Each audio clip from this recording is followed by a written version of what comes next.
সামুদ্রিক আমুদি মাছের তেল ঝাল। এই মাছগুলো হচ্ছে আমুদি মাছ। এই মাছগুলোকে কেটে নিয়েছি খুব ভালোভাবে।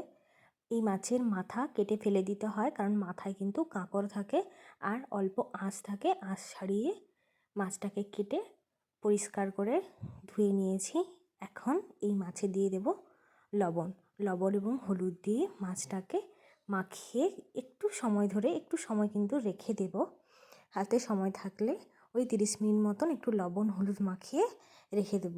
লবণ হলুদ মাখিয়ে কিন্তু এই মশলাটা তৈরি করে নেব। এই মাছ একদমই নরম হয়, খুবই ধৈর্য ধরেই মাছটাকে কিন্তু ভেজে রান্না করতে হয়, নাহলে কিন্তু ভেঙে যেতে পারে। এই মাছের তেল ঝালও কিন্তু খুবই ভালো লাগে। তাছাড়া এই মাছের পকোড়া কিংবা তেঁতুল দিয়ে টকও কিন্তু খুবই ভালো লাগে। আজকে আমি আপনাদের সঙ্গে এই আমুদি মাছের তেল ঝালের রেসিপি শেয়ার করব। তো এই মাছ রান্না করার জন্য আমি প্রথমেই কিন্তু একটা ছোট বাটি নিয়েছি। এই বাটির মধ্যে 1 চামচ লঙ্কার গুঁড়ো, 1 চামচ হলুদ গুঁড়ো এবং চা চামচের 1 চামচ আদা বাটা জলে গুলে মশলাটা প্রথমেই রেডি করে নিলাম। পুরনো এবং নতুন বন্ধুদের জানাই অনেক অনেক ভালোবাসা। আপনি যদি আমার এই চ্যানেলে প্রথমবার ভিজিট করেন, তাহলে বন্ধুদের কাছে একটাই অনুরোধ রইল, চ্যানেলটিকে সাবস্ক্রাইব করে দেবেন এবং ভিডিওটি শেষ পর্যন্ত দেখতে থাকুন। ভিডিও ভালো লাগলে একটা লাইক দিয়ে অবশ্যই একটা সুন্দর কমেন্ট করে যাবেন। আপনাদের একটি কমেন্ট এবং একটি লাইক পরবর্তীতে আমাকে বিভিন্ন ধরনের রেসিপি তৈরি করতে সাহায্য করবে। এরপর কড়াই চাপিয়ে দিয়েছি। কড়াইতে বেশ কিছুটা সর্ষের তেল দিয়েছি। তেলটাকে কিন্তু খুব ভালোভাবে গরম করে নেব। কড়াইও কিন্তু খুব ভালোভাবে গরম করে নিয়েছি। এই মাছটা কড়াইতে লেগে যায়, তাই জন্যই কিন্তু মাছটাকে খুব ভালোভাবে ভেজে নিতে হবে। ভাজার জন্য প্রথমে কিন্তু কড়াইটাকে খুব ভালো করে গরম করে সর্ষের তেল দিয়ে তেলটাকেও খুব ভালোভাবে গরম করে নিতে হয়। এরপর মাছগুলো অল্প অল্প করে তেলের মধ্যে দেব। একসঙ্গে সব মাছ দিয়ে ভাজতে যাবেন না, তাহলে কিন্তু ভেঙে যাবে। প্রথমে আমি একদমই অল্প মাছ দিয়েছি। এরপরে গ্যাসের ফ্লেম কিন্তু একদমই হাই রাখবেন, লো করবেন না, তাহলে কিন্তু কড়াইয়ের মধ্যে লেগে যেতে পারে। আর কড়াইয়ের মধ্যে লেগে গেলে তো মাছ অবশ্যই ভেঙে যাবে। তাই জন্য কিন্তু গ্যাসের ফ্লেম একদম হাই করে অল্প মাছ দিয়ে একদম লাল করে ভেজে নিতে হবে। এই মাছ ভাজাটা খুব সুন্দরভাবে করে নিলেই কিন্তু তারপরে আর রান্নার কোনো ঝামেলা নেই। কিন্তু অনেকেই দেখি মাছ ভেঙে ফেলে, তাই জন্যই কিন্তু এইভাবে যখন এক পাশটা খুব ভালো করে ভাজা হয়ে যাবে তখনই কিন্তু উল্টে দিতে হবে। এই মাছগুলো কিন্তু এক একটা করে এইভাবে গায়ে কিন্তু লেগে যায় মাছগুলো, তো কোনো অসুবিধা নেই। এইভাবে কিন্তু ভেজে তুলে নেব। তারপর যখন ঝাল করব তখন কিন্তু মাছগুলো আপনা আপনি এক পাশ করে ছেড়ে যাবে, মানে কেউ আর মাছগুলো জড়িয়ে থাকবে না, এরকম আর কি। আমি কিন্তু একদমই দেখতে পাচ্ছেন বন্ধুরা, লাল লাল করে ভেজে নিয়েছি। ভেজে এরকম করে তুলে নিচ্ছি। একবার কিছু মাছ ভেজে নিলাম, পরবর্তীতে আবারও বাকি মাছগুলো কড়াইতে দিয়ে একদম লাল লাল করে ভেজে তুলে নেব।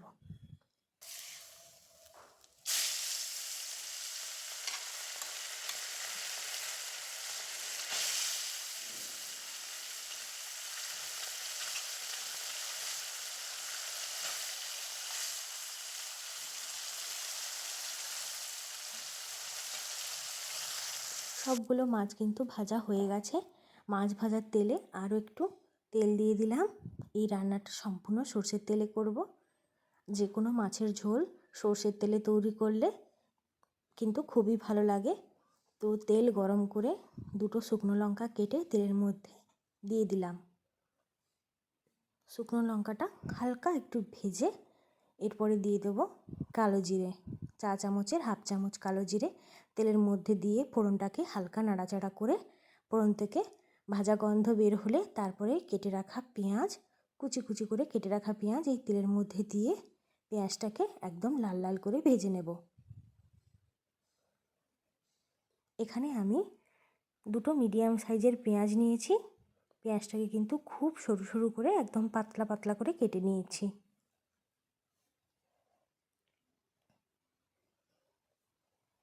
এই আমুদি মাছের তেল ঝাল একটু বেশি ঝাল দিলে ভালো লাগে। তো এখানে পেঁয়াজটাকে ভেজে নিয়েছি প্রথমে। এরপরে বেটে রাখা রসুনটা এই পেঁয়াজের মধ্যে দিয়ে মশলাটাকে বেশ ভালো করে কষিয়ে নেব। পেঁয়াজ এবং রসুন বেশ কিছু সময় ধরে ভেজে নিয়ে এরপরে একটা মিডিয়াম সাইজের টমেটোকে ছোট্ট ছোট্ট করে কেটে এই মশলার মধ্যে অ্যাড করে দিলাম। এরপর এই টমেটোটাকে ভালো মতন করে কষিয়ে নেব।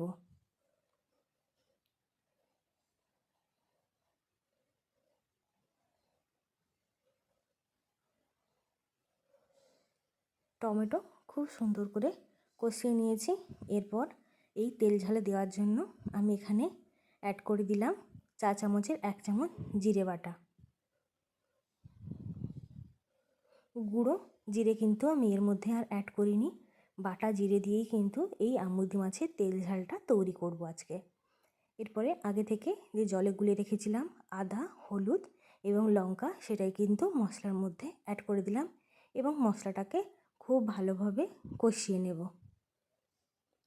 আমি কিন্তু এখানে সব শেষেই কিন্তু হলুদের গুঁড়ো, লঙ্কা গুঁড়ো এবং আদা বাটাটা দিলাম, তাই জন্যই কিন্তু একটু সময় নিয়ে মশলাটা কষিয়ে নেব যাতে আদার কোনো কাঁচা গন্ধ না থাকে। তেল ছাড়া পর্যন্ত খুব ভালোভাবে নেড়ে চেড়ে মশলাটাকে তৈরি করে নেব। মশলা কষানো কিন্তু এখানে হয়ে গেছে, মশলা থেকে খুব সুন্দর তেল ছেড়ে দিয়েছে। এই সময় আমি কিন্তু লবণ অ্যাড করে দিলাম। এখানে কিন্তু আমি অল্পই লবণ দিলাম, কারণ এই মাছ কিন্তু বেশ নোনতা ধরনের হয়, তাই জন্য কিন্তু এই আমুদি মাছের তরকারিতে অল্পই লবণ দিতে হয়। এরপরে পরিমাণ মতো জল দিয়ে দিলাম।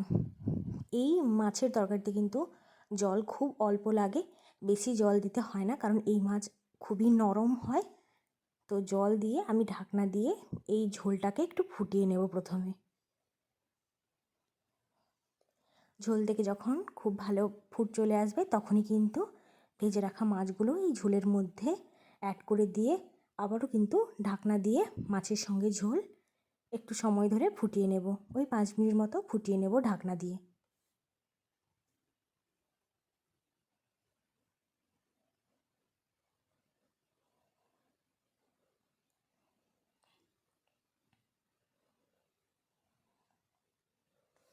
এরপরে ঢাকনা খুলে কেটে রাখা ধনেপাতা এই তরকারির মধ্যে দিয়ে দিলাম। ধনেপাতা দিয়ে হালকা নাড়াচাড়া করে আরও 3 থেকে 4 মিনিট ঢাকনা দিয়ে রান্নাটা করে নেব। খুব আলতোভাবেই কিন্তু আমি নাড়াচাড়া করেছি, কারণ এই মাছগুলো ভেঙে যেতে পারে। ঢাকনা দিয়ে রেখে দেব আরও 3 মিনিট।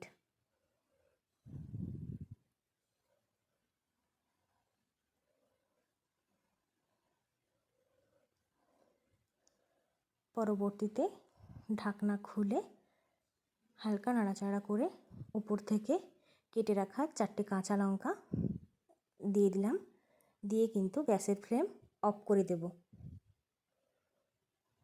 দিয়ে ঢাকনা দিয়ে স্ট্যান্ডিং টাইমে রেখে দেব গ্যাসের ফ্লেম অফ করে।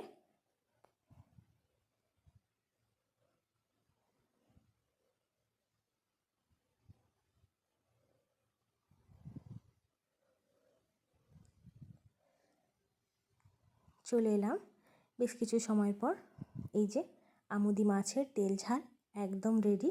গরম গরম ভাতের সঙ্গে এই আমুদি মাছের তেল ঝাল পরিবেশন করুন, অসাধারণ লাগবে। আজকের মতো চলি বন্ধুরা, দেখা হবে পরবর্তী রেসিপিতে।